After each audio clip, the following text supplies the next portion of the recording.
لك مثل بني كلاب. بني كلاب قبيلة عريقة ضاربة جذورها في التاريخ قبل الإسلام، وإلى يومنا هذا موجودة، وموجود منها أنا حسب علمي اللي أعرفه أنه بالفرات الأوسط قبيلة محترمة وناس محترمين وموالين لآل البيت ومشايخ، المهم فالقبيلة محترمة. هذه القبيلة عندها نوعين، شوف أضرب لك مثل اثنين عندها.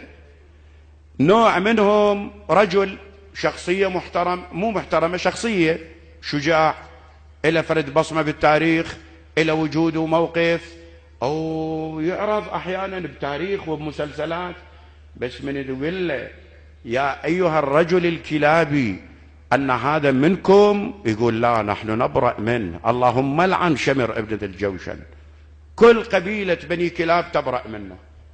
بينما لما تيجي لبني كلاب رجال شيوخ محترمين لهم مقام يتشرفون بانتماء امرأة لبني كلاب اللي هي فاطمة بنت حزام الكلابية. نقول له فاطمة بنت حزام من؟ أم العباس. يقول تاج راسي. ليش؟ إذن بالمواقف